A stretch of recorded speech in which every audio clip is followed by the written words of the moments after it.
त्रेता में विभीषण और द्वापर में विदुर,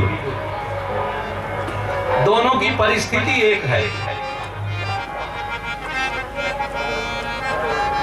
वहां पर एक तरफ भगवान राम है, एक तरफ रावण है। रावण ने लात मार के भगाया तो विभीषण जी श्री राम के पास आ गए।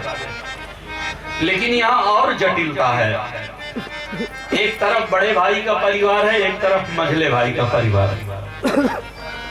और दुर्योधन कह रहा है जा पांडवों से मिल जा। और देखिए आज हमारा समाज जो है, मैं तो यही कहूंगा कि हम लोग भौतिक रूप से बड़े संपन्न हो रहे हैं, लेकिन आध्यात्मिक रूप से दरिद्र होते जा रहे हैं। आज पढ़े लिखे विद्वानों के घर में बच्चों के नाम पूछो क्या नाम है, तो बोले जिप्सी, लपसी, पेप्सी, कुत्ते बिल्ली वाले नाम। और पुराने लोगों को देखो, अगर कह दो कि नहीं बच्चे का नाम नारायण रख दो, बच्चे का नाम रामायण रख दो, बच्चे का नाम भागवत रख दो, बोले क्या आप भी सतयुग में जी रहे हैं, ये 21वीं सदी का भारत, तुम कहें कुत्ते बन के जियोगे।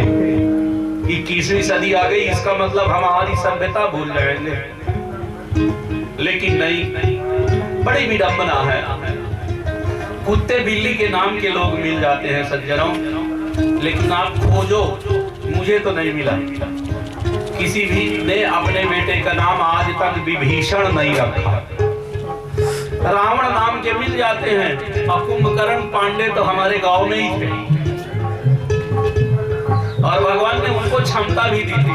हमारी बुआ जी उसको कुंभा कहा करते थे। एक बार आश्रम गए हम लोग, हमारे गांव में एक बड़ा सुंदर आश्रम है, धारकुंडी आश्रम। आश्रम गए तो जब चलने लगे तो स्वामी जी बोले, अरे कुंभा, ये 2 बाल्टी दाल बच गई है, इसको तेरा बाप पिएगा कि मेरा? तो कुंभा बोला, स्वामी जी हमारा बाप तो मर गया है, तुम्हारे का हमको पता नहीं।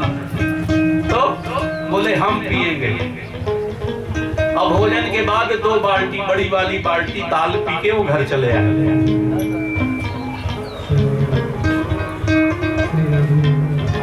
तो कुंभकर्ण थे वो।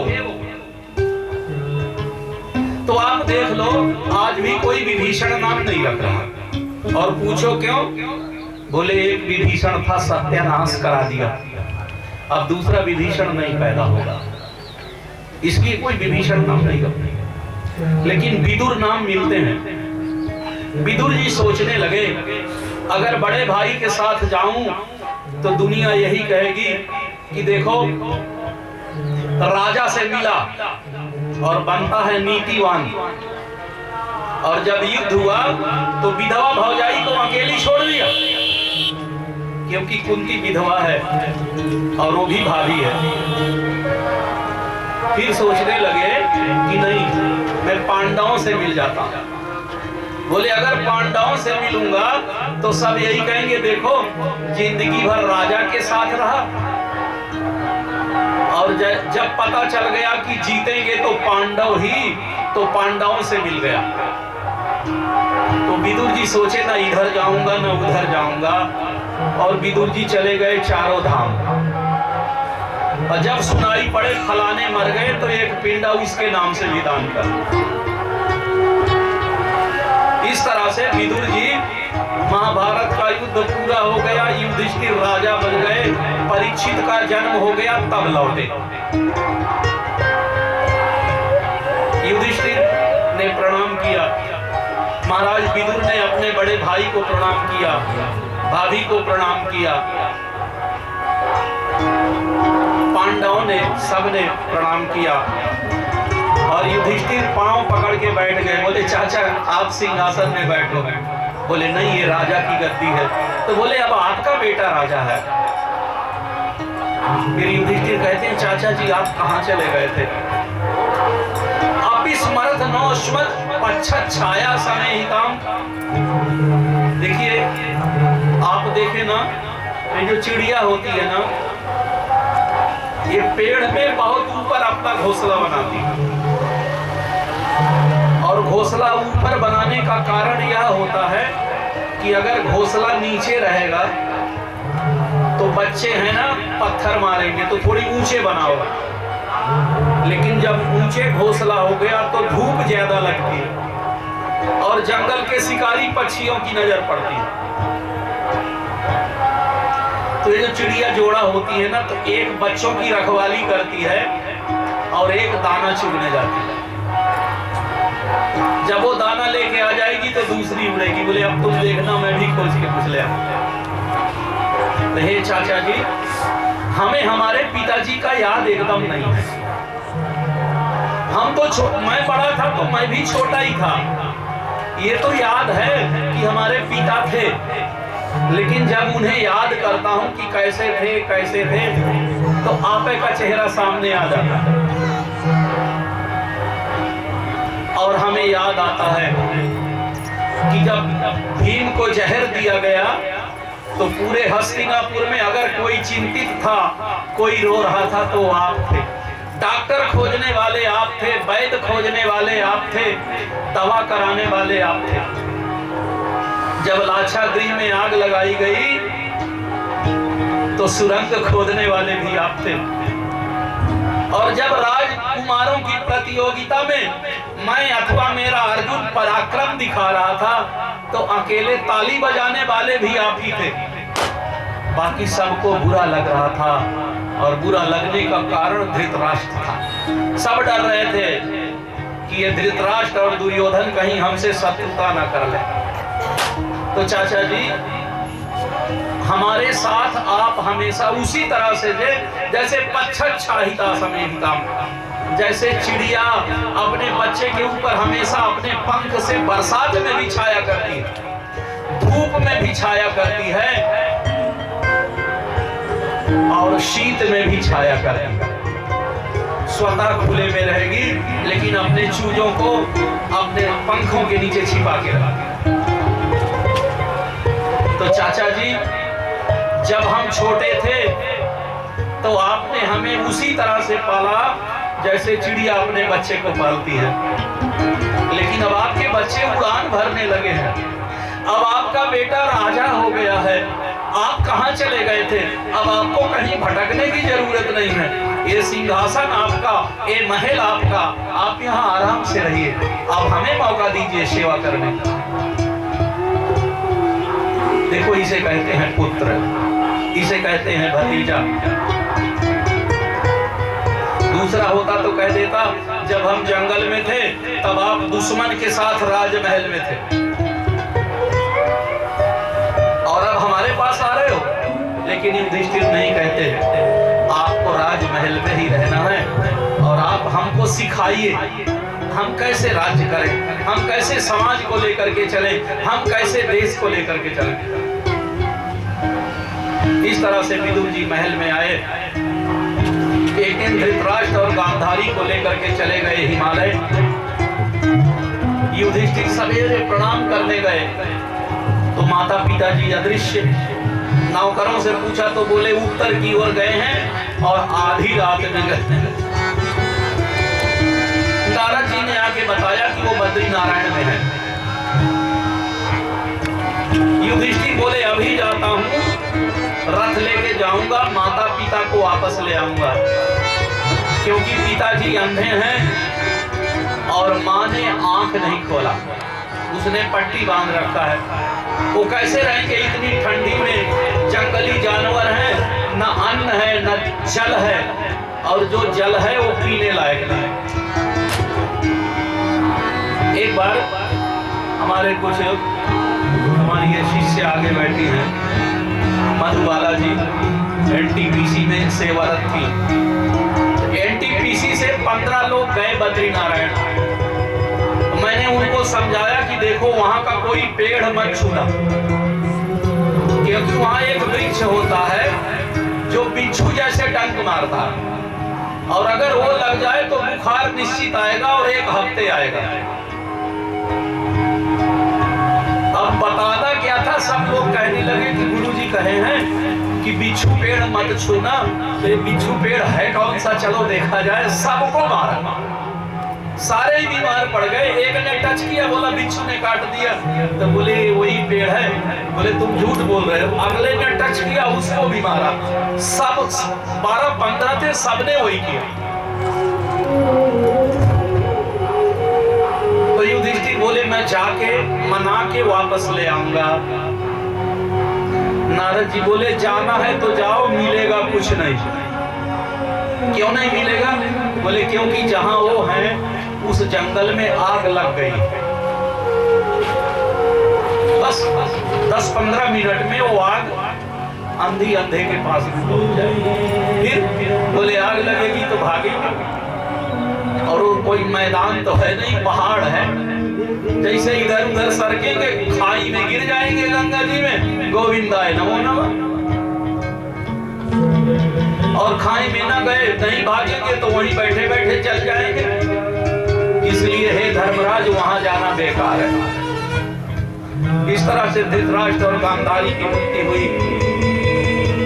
सृष्टि यहाँ विदुर जी हैं। उद्धव जी के भेजने से ये भी बद्री नारायण गए। और विदुर जी ने प्रश्न किया मैत्रेय जी से कि हे गुरुदेव, मेरे खानदान में सब मर गए। भाई मर गए, भाभी मर गई, भतीजे मर गए, माता चली गई, पिता चले गए, मैं क्यों नहीं मर रहा? यहाँ तक कि भगवान द्वारिकाधीश चले गए, आखिर मैं क्यों नहीं मर रहा? तो मैत्रेय जी कहते हैं राजन, तुम यमराज के अवतार। यमराज मरता कहाँ है? वो तो सबको मारता है। महाराज मैं यमराज का अवतार हूँ। तो कहते हैं हाँ, ये सतयुग की बात है। यही जहाँ आप सब बैठे हैं, यहाँ गंगा जी के किनारे एक कुटिया थी। आप भी बहुत हैं, आप तो इस समय तो अनंत हैं। तब यहाँ पर ब्रह्मर्षि मांडव्य रहा करते थे, गंगा जी के तट पर झोपड़ी बना के। और ये जो ऋषि है इसका नाम है प्रतिष्ठानपुरी। पुराणों में प्रतिष्ठानपुरी ही है। तो प्रतिष्ठानपुरी के राजमहल में चोरी हो गई। चोर महल का पैसा लेकर के भागे, सोना चांदी लेके भागे। पीछे से सिपाही आ गए। जब चोरों ने सिपाहियों को देखा तो सारा माल मांडव्य ऋषि के कुटिया में रख दिया। बोले अगर पकड़ा गया तो बाबा पकड़े जाएंगे, और अगर नहीं पकड़ा गया तो बाबा से बाद में ले लेंगे। चोर गंगा जी में कूदे, उस पार निकल गए। सिपाहियों ने देखा तो बाबा जी समाधि लगाए बैठे हैं और सारा सोना चांदी उनके झोली में डाला हुआ। पकड़ लाए, राजमहल ले गए और बोले महाराज इसने दोहरा पाप किया। पहला पाप तो राजमहल में चोरी, और दूसरा पाप साधु बन करके चोरी। ये धोखेबाज कोई भी वेश धारण कर लेते हैं सज्जन। पहली बात तो महात्मा का स्वरूप बनाया, ये पाप। और दूसरा राजमहल में चोरी, वो पाप। तो राजा ने कहा ऐसे व्यक्ति को तो सूली में चढ़ा देना चाहिए। मांडव्य ऋषि को सूली में चढ़ाया गया तो ये मरे ही नहीं। ये सूली में भी ऐसे बैठ गए जैसे कोई प्यास गद्दी में बैठा हो। जबकि सूली का स्वरूप हल्का है, आगे सुई जैसी नोक, और जैसे नीचे आता जाएगा मोटा होता जाएगा। उसी में अपराधी को बैठा दिया और वो सूली 4 भागों में फाड़ दिया। लेकिन ब्रह्मर्षि मांडव्य उसमें ऐसे बैठे जैसे कोई व्यास गद्दी में बैठा हो। जो जल्लाद थे, फांसी देने वाले थे, वो जाके राजा से बताए महाराज वो बाबा तो मर ही नहीं रहा, वो तो बड़े प्यार से बैठा हुआ।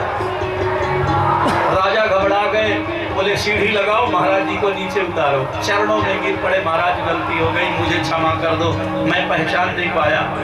मांडव्य बोले तेरी कोई गलती नहीं, गलती तो उसकी है जो सबसे बड़ा है। महाराज कौन है सबसे बड़ा? बोले यमराज।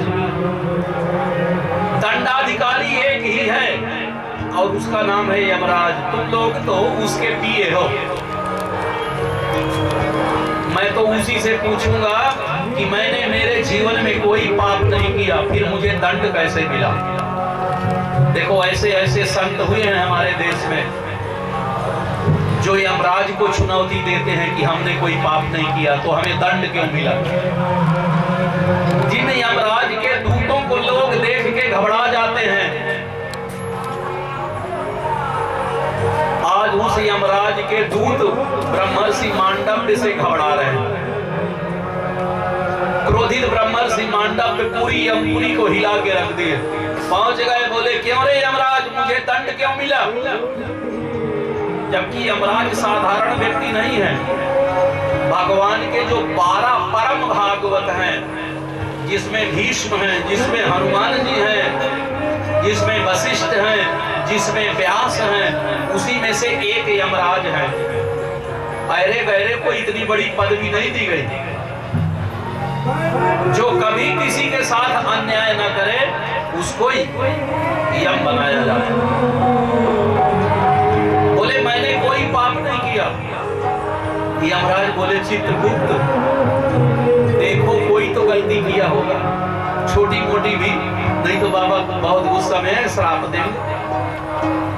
खोजते खोजते एक गलती मिली।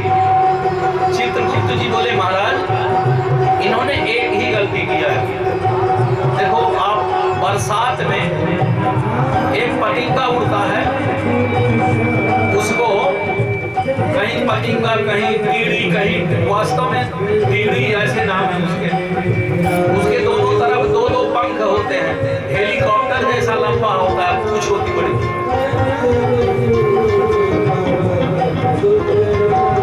चित्रगुप्त बोले जब ये छोटे से थे तो उस कीड़े के पूंछ में कांटा चुभा दिया। महाराज आप 3 साल की उम्र में एक कीड़े को कांटा चुभोए थे, इसीलिए आपको ये दंड मिला। अब तो मांडव्य और नाराज हो गए, बोले क्यों रे यार, तुझे पता नहीं है अगर 5 साल तक का बच्चा पाप करे तो पाप मां को लगता है, तो मुझे क्यों दंड दिया? अगर गलती हुई थी तो उसका दंड मां को भोगना चाहिए।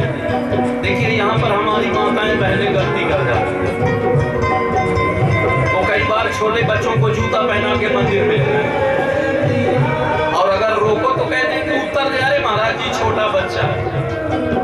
जबकि सही बात यह है बड़ा तो संभाल के पांव रखता है कि कहाँ साफ है कहाँ गंदगी है, और छोटा वाला तो कहीं भी पैर रख देता है। इसलिए विशेष ध्यान देने की जरूरत है। लेकिन अगर समझा दो तो कहती है ये बाबा तो बच्चों को देख के जलता है। जबकि अगर बच्चा गलती करेगा तो उसका पाप मां को लगता है। तो अगर 5 साल तक का बच्चा गलती करता है तो वह पाप मां को लगता है। 10 साल तक का बच्चा गलती करता है तो वह पाप पिता को लगता है। और 15 साल तक का बच्चा अगर गलती करता है तो पाप बच्चे को ही लगता है, लेकिन उसका फल वो स्वप्न में भोगता है। मांडव्य ऋषि बोले यमराज पहली बार तो मां को दंड देना चाहिए था, क्योंकि लालयेत पंचवर्षाणि 5 वर्ष तक तो बच्चे को मां की ही गोद में होना चाहिए, मां के ही साथ होना चाहिए।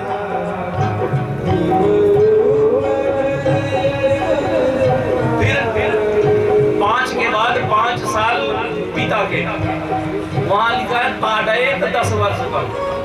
जब 5 साल का बेटा बेटी हो जाए तो 10 साल तक उसको ठोंक बजा के एकदम सीधा बना दो, कोई गलती न करे। और अगर 15 तक करता है तो उसका फल वो स्वप्न में भोगेगा। तो बोले ना तो तुमने सपना दिया और नाम को मां को दंड दिया, सीधे मुझे ही सूली में चढ़ा दिया। यमराज बोले हाँ ये तो गलती हुई है। तो बोले ये गलती हुई है तो तुम्हें मैं श्राप दूंगा। यमराज दोगे ही, बस 3 श्राप मत देना। कौन कौन से? बोले राजा बनने का श्राप मत देना। राजा की बड़ी दुर्दशा है। अब हम लोग सोचते हैं कि मोदी जी बड़े खुश हैं, जोगी जी भी बड़े खुश हैं, लेकिन बेचारों का देखो ना, 10-20 पुतला लोग रोज जलाते हैं। तो राजा का जीवन बड़ा विचित्र होता है।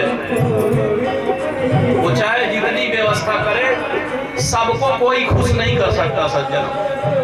अगर सबको खुश कर लेते तो राम जी को रावण को नहीं मारना पड़ता, और भगवान कृष्ण को कंस को नहीं मारना पड़ता। तो भगवान भी अवतार लेते हैं तो सबको सुखी नहीं रख पाते, सबको प्रसन्न नहीं रख पाते, क्योंकि जीव का स्वभाव ही सत्य, रज और तम 3 तरह का है। वो एक ही माता पिता का कोई पुत्र तामसी पैदा हो जाता है, कोई राजसी पैदा हो जाता है। और मैं तो एक बात कहा करता हूँ, बहुत लोग लड़का दुष्ट हो गया, बोले माँ बाप के करनी का फल। लेकिन आप विचार करो, कश्यप ऋषि के घर में हिरण्यकश्यप पैदा हुआ, वही कश्यप ऋषि जिनके घर में वामन भगवान भी हुए। कश्यप ऋषि का जीवन तो बड़ा त्याग में है, तपस्या में है, लेकिन उनके घर में हिरण्यकश्यप भी हुआ। और अगर कहा जाए पापी के घर में अच्छा नहीं होता, तो हिरण्यकश्यप